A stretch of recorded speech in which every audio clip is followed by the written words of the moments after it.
Good morning, everyone.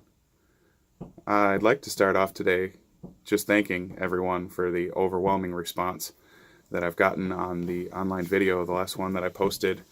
Lots of questions. Where are you? What are you doing? What's going on? Sorry for the mystery. Again, I didn't want to say too much and get people too excited, myself included, because, big deals can fall apart at any minute, and this was a really big deal. So, all right, I'm going to just kind of give you guys a brief synopsis of everything that I kind of went through. I did sell my house. I closed a little more than a week ago, and it took a minute. I had to start a new bank account and get funding cleared and checks cleared, and it was all terrifying, in a word. I think that terrifying pretty much sums up the whole last week of my life. But, hey, without risk, there's no reward, and that's just what it takes to do anything really cool in life. Is you have to get out of your comfort zone and do something terrifying. So the house that I spent 3.5 years working my butt off, taking jobs nobody else wanted, to get paid off, was very comfortable for me. I won't lie, but it wasn't making me happy. I was satisfied there building things and fixing things for people, but inevitably I felt like the house and the property was just a direction that, I wasn't really wanting to go anymore. I love boats, and that's really where I want to spend the majority of my time. So I decided to take the big leap, and it was absolutely terrifying.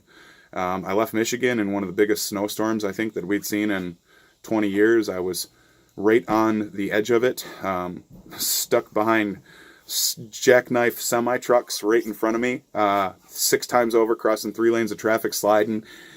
It was crazy getting out, but I made it as safely as I can. Don't worry, Mom, I'm good. Anyway, got down to Florida, Jacksonville, looked at the Formosa. It just was too small. It was a worthy project, but it didn't have enough space. Then I went down to Miami, and I looked at the 51 Morgan Out Islander there that was unfortunately terribly misrepresented. I gotta say, yacht brokers, god damn you. People, you gotta watch out for yacht brokers. They'll take pictures, and they'll post pictures from a year ago, and they'll get you down there to look at an absolute turd. I was actually still willing to buy the boat, even though it was really messy, but I looked in the bilges, and there was probably a foot of water in the bilges, which immediately I assumed was accumulated rainwater. I pumped it out, and I could smell it.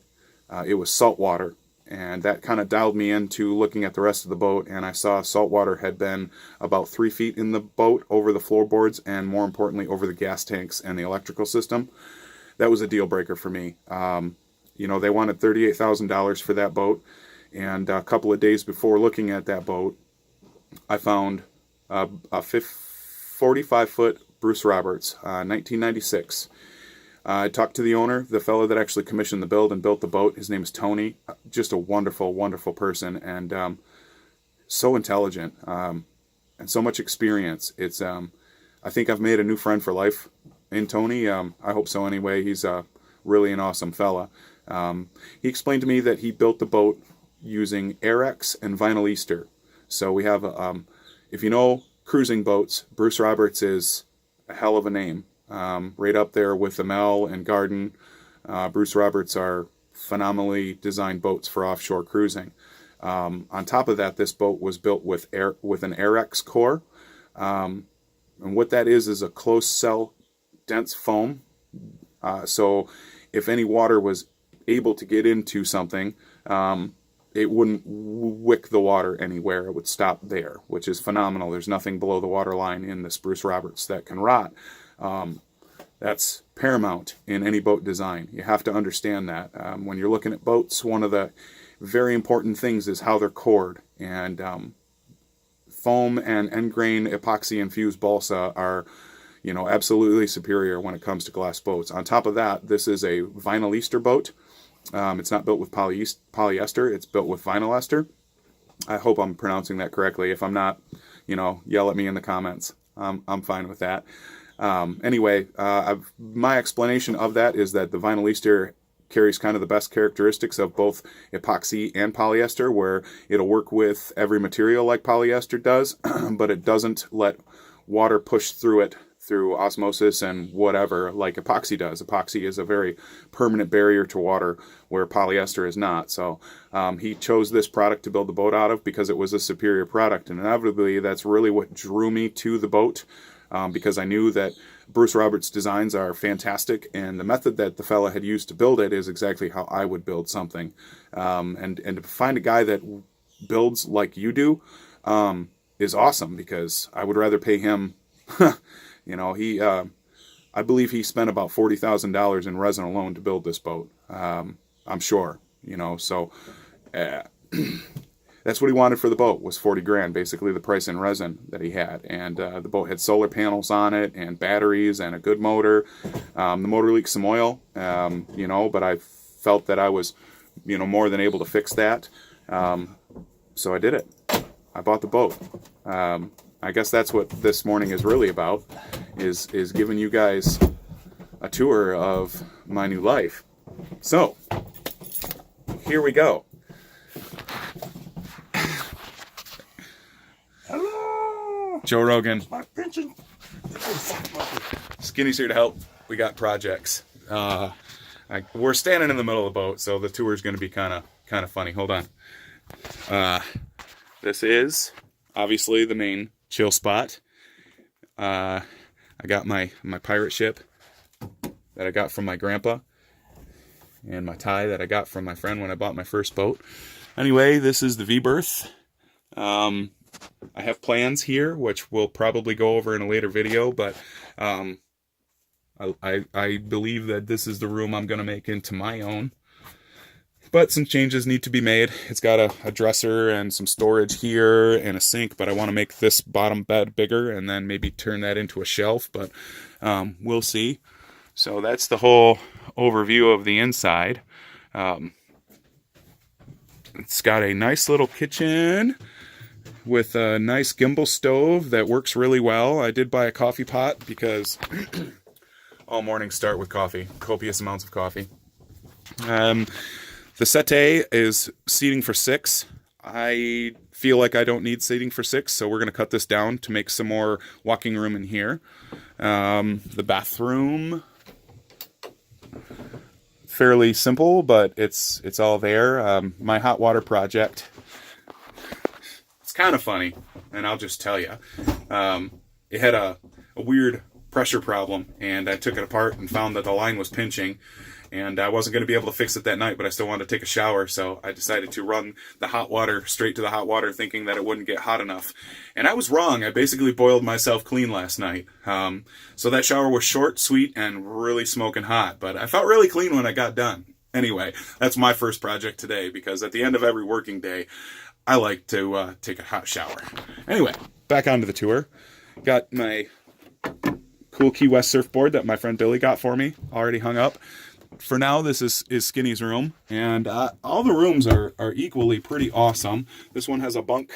One of the things I don't like about the boat immediately is everything is done with these hook and loop things, so they're going to rattle around when we're off sea, offshore, whatever. But I don't like that. But nice closets, good space.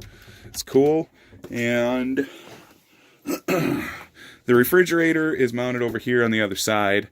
This is kind of, I don't want to say janky. We'll use the term Spartan for today. We're going to do something with the electrical system here to spruce it up a little bit, but there's already a 3,000 watt pure sine inverter, which is badass.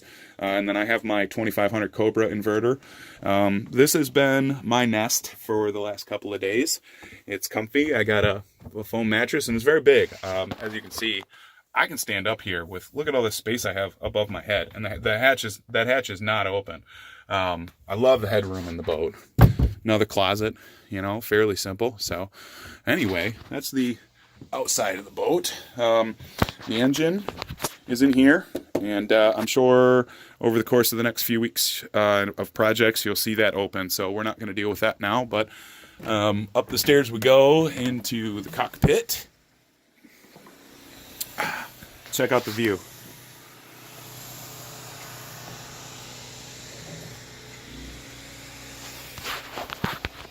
Tell me that doesn't suck.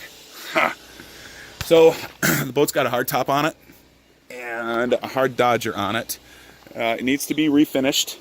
It's again Spartan. I'm gonna do something fancy there. I'm not sure what yet. Some of my plants died on the way down. The hard Dodger, or the hard top here, is covered in wood, and that's got to come off. We're probably going to do something different there and build a paddleboard rack over the top of it. We got to move the solar panels back. Lots of little projects. Nothing really major though. The boat came with good inventory of lines and sails. I think there's 4 or 5 jibs, including the storm jib and the primary, and 2 mains. It does have a manual windlass, which I suppose is good for longevity or whatnot, but we may upgrade that down the road. And piles and piles of anchors. Piles and piles of anchors. But one thing that the boat was missing, my surfboards. Skinny brought me my surfboards. Isn't he a gem? Down the rail, full view. Oh! I gotta show you this. I always wanted a boat with something like this on it, and I'm friggin' stoked. I rigged up a little elevator to get my gear up and down, because going up the ladder wasn't cool. But I don't know, it's got a pretty extensive dinghy davit with a pair of wireless electric cranes, so it's like 4,000 pounds or 2,000 pounds a piece. And I just did a little jerry rig here to a pallet so I can go up and down, and I can actually go downstairs with the little remotes and raise it up. But that is really cool. But what is also cool, what my sailboat has that your sailboat probably doesn't have, and this maybe isn't cool for you, but it's really cool for me because I'm a tool guy. Not only do I like Tool the band, I just like tools. I've never found that I can have too many tools. I want you to see down it so you know where it's at, but see this hatch right here, okay? On the very back of the boat, I have a garage. It's probably pretty dark in there to see a whole lot, but lots and lots of storage for me. And I already have it loaded up with my pressure washer and all kinds of different stuff. We got the grill down there and the hot water heaters down at the bottom, as well storage for all kinds of different things. So I mean, just how can I not be so very excited?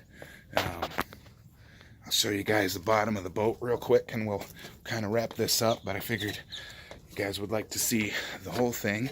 I'm really excited. Oh, that's the back of her. You can see the solar panels kind of hanging off a little bit back there. We're going to move those further back so we can gain more headroom and build a nice surfboard rack up top, and we'll probably recover that. But this is the Bruce. This is my Bruce Roberts. You put a fresh coat of paint on it. We're probably going to do a little bit of striping and make a couple of changes, and I'd like to build a new pulpit assembly for it so I can run 2 anchors off of it.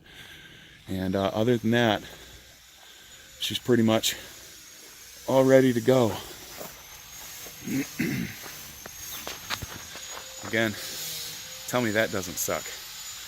All right, that's it. That's the boat tour. Leave your comments below, like and share as much as you can. If you guys dig what we're doing, you know, hey, keep watching, show your friends. We're gonna make some changes and fix some things up on this old boat. She's a 96, so she's not real old, but she's still got plenty of projects to get done over the next couple of months. And my goal is to spend Christmas and New Year's in the Bahamas on her. If you're lucky, I'll bring you too. Bye, guys.